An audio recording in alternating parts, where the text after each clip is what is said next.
श्रीगणेशाय नमः। कथा व्यास उवाच एकदा नैमिषारण्य ऋषे शौनकादयः पपुरुषमुनयः सर्वे सूतं पौराणिकं खलु। ऋषययुचुः कृतेन तपसा केवां प्राप्यते वाचितं फलम् तत्समुद्रोतमिच्छामः कथयस्यो महामुने।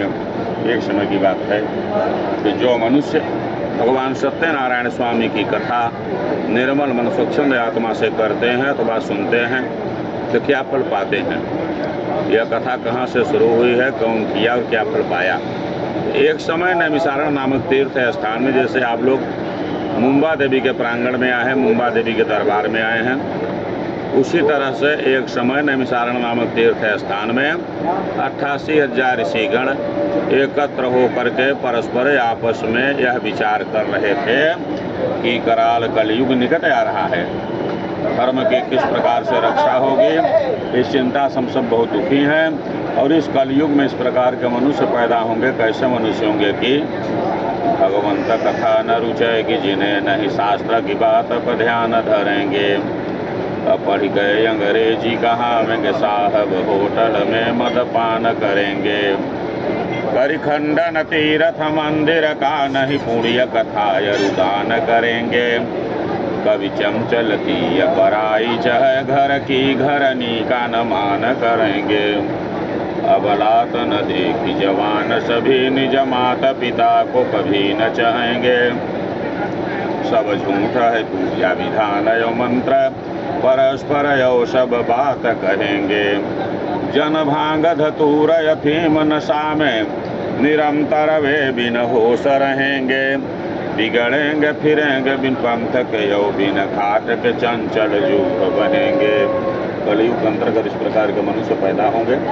सूत जी महाराज बोले कि मनुष्यों का दुख दूर कैसे होगे। तो बताया कि सत्यनारायण विष्णु माचिदार्थ फलप्रद, सत्यनारायण भगवान का व्रत करिए, वे मनवांछित फल देने वाले हैं। बोले महाराज आप कृपा करके बताए कि व्रत कब करना चाहिए और उसमें सामग्री क्या क्या होनी चाहिए। तो सूत जी महाराज बताए कि यस्मिन कस्मिन दिने मरते हो भक्ति श्रद्धा समन्वित सत्यनारायण स्वामी की कैसी कथा है जिसका न कोई टाइम है, न कोई तारीख है, न कोई महीना है, न कोई तिथि है। यह व्रत भक्ति हो श्रद्धा पूर्वक चाहे जब किया जा सकता है। रह गया सामग्री क्या हो गए। पहले तो 5 प्रकार का फल हो गया। यदि 5 प्रकार का फल न हो सके तो रंभा फलम घृतम क्षीरम गोधूम चूड़कम, केले का फल हो, गौ का दूध हो, गेहूं की आटे पंजीरी हो गए। यदि पंजीरी न हो सके तो बतासा हुए, बतासा बिन हो तो पेड़ा मिठाई जो कुछ भी हो भगवान को श्रद्धा भाव से अर्पित करे, भगवान को भोग लगावे। फिर ब्राह्मण का पुस्तक का पूजन करके दक्षिणा दर्पण करके बंधुजनों के साथ सत्यनारायण स्वामी की कथा सुने। कथा सुनने के बाद ब्राह्मण को, कथावाचक को भोजन वर्ण सिरा दक्षिणा दे करके ब्राह्मण से आशीर्वाद देवे। तो इस प्रकार जो मनुष्य इस कलयुग में भगवान सत्यनारायण स्वामी की कथा निर्मल मन स्वच्छंद आत्मा से सुनते हैं या सुनाते हैं तो जीवत सकल जन्म फल पाए, अंत अमरपति सदन सिखाए।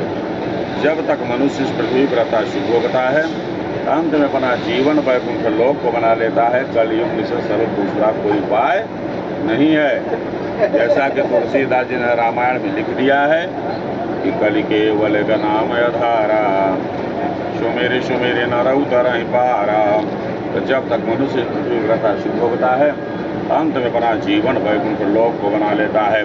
श्री स्कंद पुराण सत्यनारायण कथायां प्रथमो अध्याय। प्रेम से बोलिए सतदेव भगवान की जय।